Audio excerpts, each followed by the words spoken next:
रायगडच्या रोहा एसटी स्थानक येथे सोमवार दिनांक 14 एप्रिल रोजी भारतरत्न महामानव डॉक्टर बाबासाहेब आंबेडकर यांच्या 134व्या जयंतीचे औचित्य साधून महाराष्ट्र राज्य मार्ग परिवहन महामंडळाच्या वतीने रायगड विभाग रोहा आगार येथे BS6 नवीन 5 बसेस उपलब्ध करून दिल्या आहेत।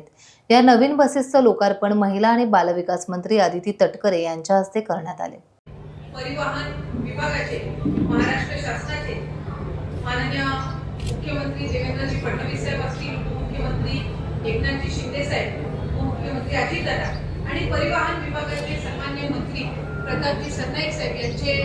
आपल्या सर्वांच्या वतीने आभार व्यक्त करते की रोह्याच्या आपल्या या बसस्थानकामध्ये नवीन नूतन 5 एसटी बसेस आज उपलब्ध झाल्या आणि त्याचे लोकार्पण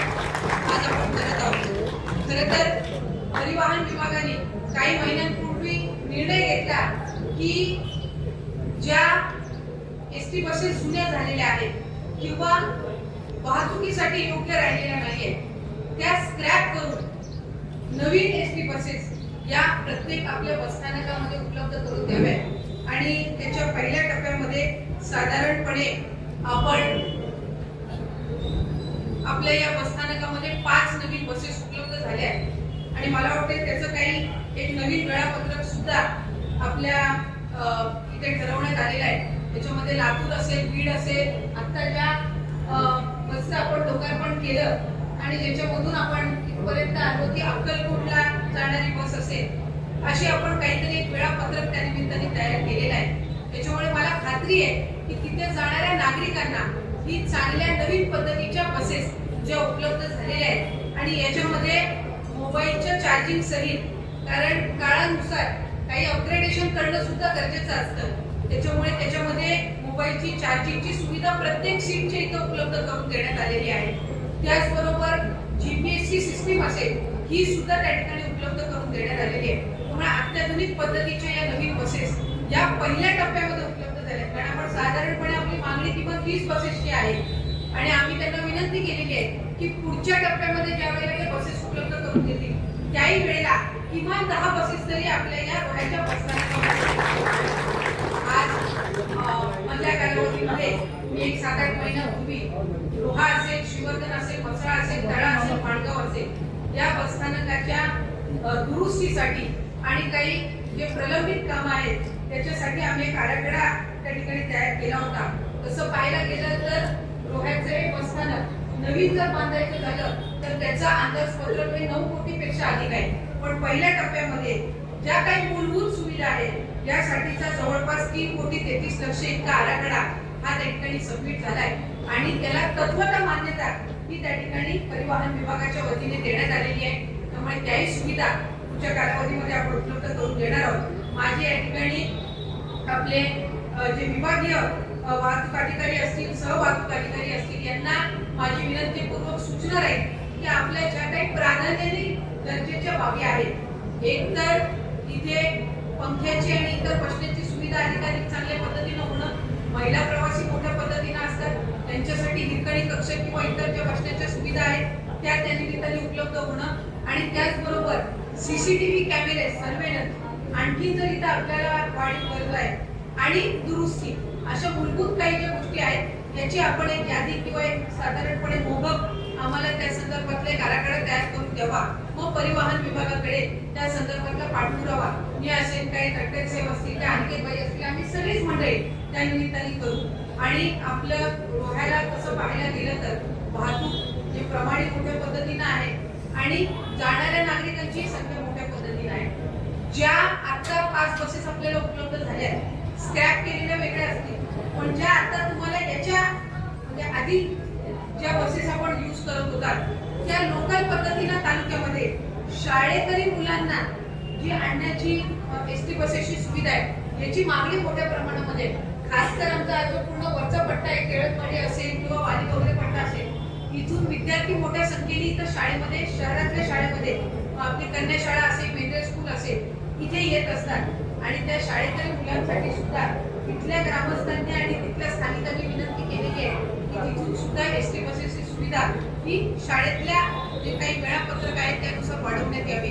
आता जे आपल्याकडे या 5 उपलब्ध झाल्यानंतर ज्या खालच्या ज्या 5 या व्यतिरिक्त ज्या आधीच्या ज्या आपण कार्यरत होत्या त्या उपलब्ध होतील, त्याचं वेळापत्रक आपण व्यवस्थित पद्धतीने तयार करू. त्या लोकल आपल्या वाहतुकीसाठी कशा उपलब्ध राहतील किंवा इथून मुंबईला किंवा बोरिवलीला जाण्याचं प्रमाण सुद्धा मोठ्या प्रमाणात असतं, काही वसई विरारला जाण्याचं सुद्धा प्रमाण असतं, ठाण्याला सुद्धा असतं. तर त्याचं नियोजन आपण चांगल्या पद्धतीनं करावं आणि साधारणपणे माझ्या माहितीनुसार एखादी एसटी ची सुविधा आपण सुरू केल्यानंतर काही 30 दिवसाचा का 45 दिवसाचा आपण कालावधी हे आपण बघत असता मूल्यमापन करून की त्याला प्रतिसाद किती मिळतो आणि कसा मिळतोय ते. तर ती जर आपण चांगल्या पद्धतीनं त्याची पब्लिसिटी जर आपण केली तर नागरिकांना कळेल की ह्या एसटी बसेसच्या नवीन मार्ग हे सुरू झालेले आहेत किंवा नवीन वाहतुकीचे सुविधा सुरू झालेली आहे. त्याच्यामुळे इथे आपण त्याचे माहिती फलक तयार करा. ज्या नवीन तुम्ही जे रूट्स सुरू कराल त्याचे माहिती फलक आपल्या इथं प्रथम दर्शनी ठिकाणी असलं पाहिजे, जेणेकरून येणाऱ्या नागरिकांना कळेल की ह्या नवीन आपले रूट्स त्या ठिकाणी सुविधा सुरू झालेली आहे आणि मग तुम्हाला प्रतिसाद सुद्धा योग्य पद्धतीने मिळेल. त्यामुळे तालुक्यातल्या अंतर्गत जी वाहतूक आहे याचं नियोजन आणि मग ज्या तालुक्यातून बाहेर किंवा जिल्ह्याच्या बाहेर जाणारी जी वाहतूक आहे, जसे आज या 5 आपण सुरू केलेल्या आहेत, तर या मराठवाड्याला जाणारी लातूरला आणि बीडला जाणारा जर मार्ग आपण एकत्र केला तर आणखीन एक बस या 5 मधली तुम्हाला शिर्डी असेल किंवा इतर ठाणे नाशिक शिर्डीला जाणारी सुद्धा संख्या मोठ्या प्रमाणामध्ये आहे. तर त्या कशा आपल्याला जास्तीत जास्त या 5चं सुद्धा योग्य पद्धतीने नियोजन करता येईल तर त्याकडे पण आपण लक्ष द्यावं. त्यामुळे मी आपल्याला सर्वांना आजच्या दिनी मनापासूनचे अभिनंदन करते. आज महामानव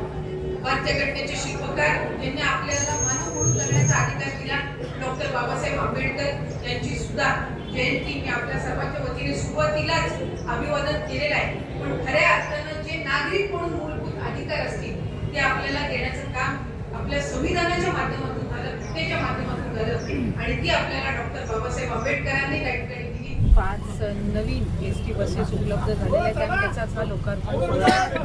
खरं तर ह्या पहिल्या टप्प्यातल्या म्हणजे साधारणपणे आपले 15 ते 20 बसेसची मागणी ही आहे. त्यातल्या पहिल्या टप्प्यातल्या 5 बसेस या आज आपल्या इथे उपलब्ध झालेल्या आहेत आणि ज्या सुरू म्हणजे आज त्याचं आपण लोकार्पण केलेलं आहे आणि उद्यापासूनच त्यांची जी काही रुटीन जे डेपोच्या वतीने जे काही नियोजन करण्यात आलेलं आहे त्यानुसार या नागरिकांसाठी उपलब्ध होणार आहे. पुढच्या टप्प्यामध्ये आणखीन 10 बसेसची आपण मागणी केलेली आहे आणि मला खात्री आहे की ह्या ज्या नवीन बसेस आहेत या जुन्या एस टी बसेसपेक्षा अधिक अत्याधुनिक पद्धतीने त्याच्यामध्ये काही बाबींचा समावेश करण्यात आलेला आहे. त्याच्यामध्ये प्रत्येक सीटच्या इथं चार्जिंग असेल, मोबाईल चार्जिंग असेल, त्याचबरोबर GPS सिस्टीम असेल, अशा अनेक गोष्टींचा अंतर्भाव केलेला आहे. त्यामुळे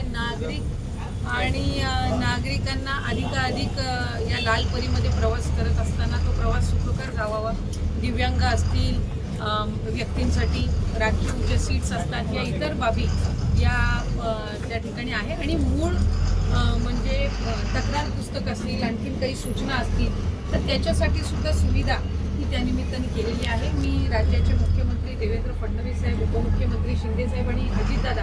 आणि परिवहन विभागाचे मंत्री प्रताप सरनाईकजींचे सुद्धा या निमित्ताने आभार मानेन. काही दिवसांपूर्वी मी त्यांना विनंती केली होती, संपर्क केला होता की आमचा रोहा असेल, श्रीवर्धन असेल, मसाळा, तळा, माणगाव असतील इथे नवीन एस टी बसेस उपलब्ध करून देण्यात याव्यात. त्यातल्या पहिल्या टप्प्यातल्या रोह्यामध्ये 5 आणि श्रीवर्धनमध्ये 5 अशा उपलब्ध झालेल्या आहेत. पुढच्या